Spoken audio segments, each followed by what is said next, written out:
అస్సలాము అలైకుం వరహమతుల్లాహి వబర్కాతుహు ఫ్రెండ్స్. ఈరోజు దోస్తు బండికి అలైన్మెంట్ ఎలా చేయాలో చూపిస్తాను. ఈ వీడియోలో చూపిస్తాను చూడండి.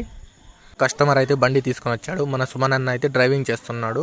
ఇంకా బండిని లోపలికి చిన్నగా అయితే తీసుకొని వస్తున్నాడు.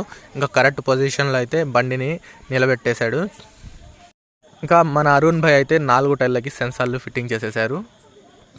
మన అరుణ్ భాయ్ అయితే లెఫ్ట్ సైడ్ అయితే లాక్ లైన్ అయితే తీసేస్తున్నాడు చూడండి. ఇంకా రైట్ సైడ్ అయితే నేను తీసేసాను.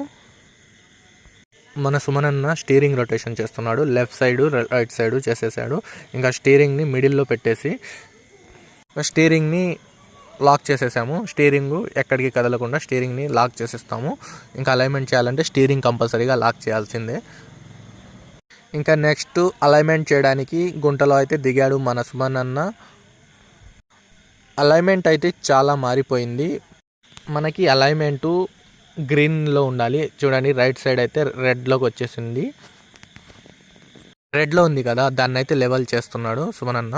ఇంకా దాన్ని అయితే లెవెల్ చేసేసాడు. అలైన్మెంట్ అయితే కంప్లీట్ అయిపోయింది. ఇంకా సెన్సార్స్ అనేది ఓపెన్ చేసేస్తున్నాను చూడండి. ఇంకా నెక్స్ట్ ఏంటంటే అలైన్మెంట్ ఎంతవరకు మారిపోయిందో కనుక్కోవడానికైతే ఒక ప్రింట్ అయితే తీసి కస్టమర్కి అయితే ఇచ్చేస్తాము. ప్రింట్అవుట్ అయితే తీసుకున్నాడు మన అరుణ్ భాయ్. ఆ ప్రింట్అవుట్ని కస్టమర్ చేతికి అయితే ఇచ్చేసాడు. సుమనన్న అయితే బండి ఎక్కేసాడు.